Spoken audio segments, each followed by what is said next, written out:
Jumpa kembali di Sharing Firman. Tema Sharing Firman hari ini adalah mujizat itu nyata.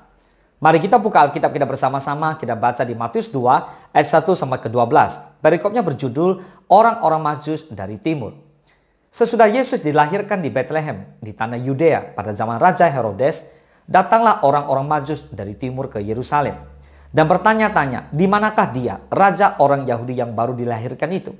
Kami telah melihat bintangnya di timur dan kami datang untuk menyembah dia. Ketika Raja Herodes mendengar hal itu, terkejutlah ia beserta seluruh Yerusalem. Maka dikumpulkannya semua imam, kepala dan ahli Taurat bangsa Yahudi. Lalu dimintanya keterangan dari mereka, di mana Mesias akan dilahirkan. Mereka berkata kepadanya, di Bethlehem, di tanah Yudea, karena demikianlah ada tertulis dalam kitab Nabi. Dan engkau Bethlehem tanah Yehuda, engkau sekali-kali bukanlah yang terkecil di antara mereka yang memerintah Yehuda. Karena daripada mula akan bangkit seorang pemimpin yang akan menggembalakan umatku Israel. Lalu dengan diam-diam, Herodes memanggil orang-orang Majus itu dan dengan teliti bertanya kepada mereka, bila mana bintang itu nampak? Kemudian ia menyuruh mereka ke Bethlehem. Katanya, pergi dan selidikilah dengan saksama hal-hal mengenai anak itu dan segera sesudah kamu menemukan dia, kabarkanlah kepadaku supaya aku pun datang menyembah dia. Setelah mendengar kata-kata raja itu, berangkatlah mereka dan lihatlah bintang yang mereka lihat di timur itu. Mendahului mereka hingga tiba dan berhenti di atas tempat di mana anak itu berada. Ketika mereka melihat bintang itu, sangat bersukacitalah mereka. Maka masuklah mereka ke dalam rumah itu dan melihat anak itu bersama Maria, ibunya, lalu sujud menyembah dia. Mereka pun membuka tempat harta bendanya dan mempersembahkan persembahan kepadanya, yaitu emas, kemenyan, dan mur. Dan karena diperingatkan dalam mimpi supaya jangan kembali kepada Herodes, maka pulanglah mereka ke negerinya melalui jalan lain. Wow, katakan amin. Nah saudara, ada sebuah pertanyaan yang kerap kali timbul di dalam hati banyak orang Kristen. Masihkah mujizat Tuhan terjadi hingga saat ini? Ataukah mujizat itu hanya terjadi di zaman dahulu kala, semasa Tuhan Yesus melayani di bumi, dan sekarang tidak lagi? Jika mujizat itu masih terjadi, mengapa masalahku sampai detik ini belum ada jalan keluar? Mengapa sakit penyakitku tak kunjung sembuh? Padahal sudah lama aku berdoa dan juga didoakan oleh para hamba Tuhan. Mari kita perhatikan kisah kelahiran Yesus yang tertulis dengan sangat jelas dalam Alkitab. Yang juga sekaligus melahirkan berbagai mujizat buat saudara dan buat saya. Sungguh bersama Yesus mujizat itu nyata. Nah saudara, Natal berasal dari bahasa Latin yang berarti kelahiran. Di tengah-tengah peristiwa kelahiran yang merupakan peristiwa yang lazim dalam kehidupan di dunia ini, hadirlah sebuah keajaiban, yaitu Yesus Kristus, Tuhan dan Juru Selamat kita, datang ke muka bumi untuk menyelamatkan saudara dan saya. Natal adalah istimewa dan menjadi bersejarah. Nah saudara, kelahiran Tuhan Yesus Kristus merupakan hal yang berkesan dan patut dirayakan. Selain perayaan kematian Yesus, perayaan kebangkitan Yesus, perayaan kenaikan Yesus ke surga, dan perayaan pencurahan roh Tuhan Yesus, yaitu Roh Kudus atas setiap orang percaya. Katakan amin. Nah jadi harus tahu bahwa tidak ada peristiwa kisah perjalanan kehidupan dan pelayanan Yesus di muka bumi, kematian Yesus, kebangkitan Yesus, bila tanpa Yesus lahir di muka bumi. Jadi ini satu peristiwa yang teramat penting. Dan setiap orang akan merayakan kelahirannya, mengingat tanggal lahirnya sebagai kenangan dan momen untuk mengintrospeksi diri dan membuat dirinya lebih maju. So, kelahiran Yesus patut dirayakan oleh setiap orang percaya. Sebab merayakan hari kelahiran Raja Damai, Bapa yang perkasa, Allah yang dahsyat, Tuhan beserta kita. Katakan amin. Suatu hal yang bodoh bila ada orang yang melarang perayaan kelahiran Yesus dengan berasumsi bahwa hanya merupakan sebuah tradisi saja. Memang kita nggak tahu tanggal persisnya Yesus dilahirkan sebagai anak manusia di bumi. Makanya banyak juga orang Kristen merayakan di tanggal yang berbeda-beda. Tidak persis di tanggal 25. Dan kita percaya Yesus Kristus telah lahir dalam hidup orang percaya. Dan kita merayakan Natal bukan hanya tanggal 25. Tapi setiap waktu, setiap hari. Dan kita bersyukur dan kita boleh hidup sungguh-sungguh di dalam kebenaran firman Tuhan. Karena Yesus telah lahir dalam hidup kita. Katakan amin. So sekarang bila kita lihat kelahiran Yesus, justru kita jadi mengerti bahwa para Majus dari timur adalah para raja besar yang termasyhur, kaya raya, banyak harta, emas, dan perak yang berlimpah-limpah. Mereka jago perang dan haus darah dalam tiap perang. Mereka orang-orang yang ambisius dan merebut kerajaan lain dan memperluas kerajaan mereka. Ambisi mereka hanyalah menang dalam pertempuran. Mereka pakar pemerintahan, tangguh menempuh badai, ahli astronomi, para penyembah berhala tulen, pemuja dewa-dewa negerinya masing-masing. Nah, para Majus ini pun suka dengan sihir. Kekuatan sihir dan kekuatan gaib mereka miliki untuk kekuasaan kerajaan dan tahta mereka masing-masing. Dan ini pun sungguh mujizat.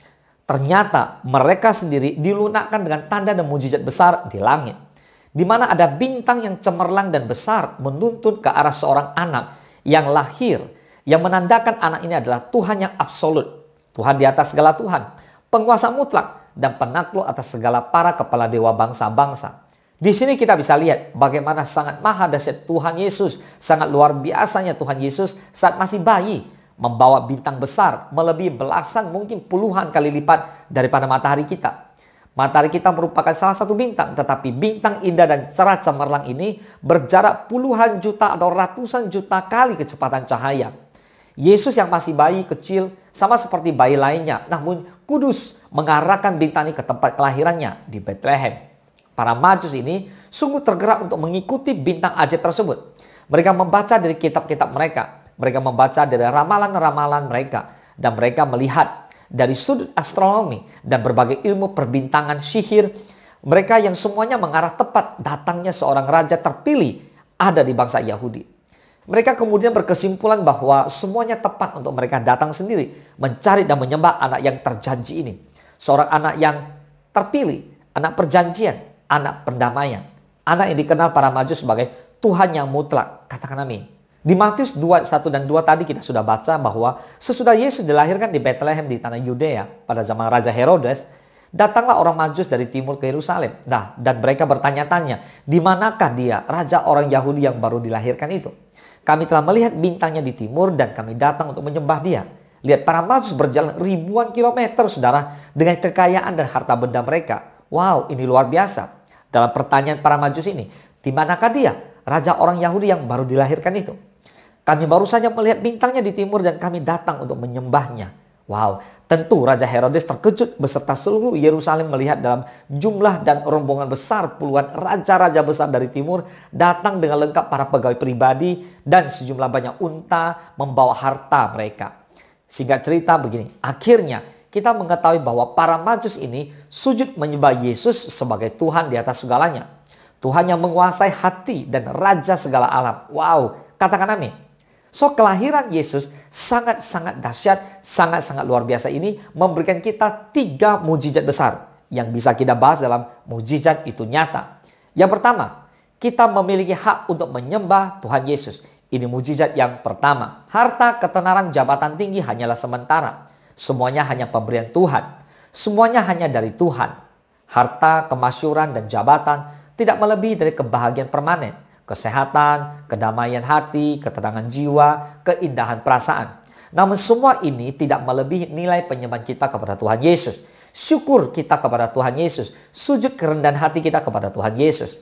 Nah, penyembahan dalam roh dan kebenaran inilah yang membuat kita menyadari bahwa semua berasal dari Tuhan Yesus. Ini mujizat yang pertama. Mujizat yang kedua, kita layak untuk merayakan kelahiran Tuhan Yesus. Yesus lahir bukan membawa pedang. Yesus lahir membawa damai dan sukacita.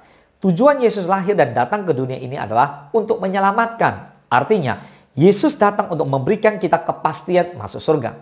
Yesus datang untuk kita menang atas kematian. Yesus lahir untuk kita agar kita tidak dilemparkan dalam derita siksa api neraka abadi.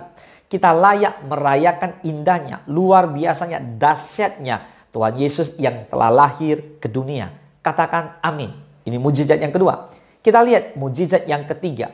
Ada kado Natal yang ajaib bila kita rayakan Natal sebagai hari kelahiran Yesus dalam hidup kita setiap hari.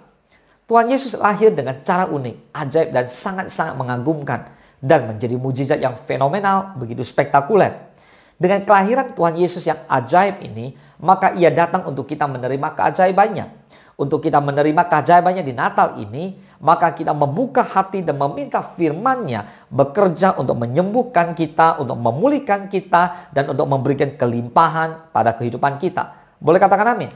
So, Natal merupakan Injil Kerajaan Surga yang layak kita bagikan kepada yang lainnya.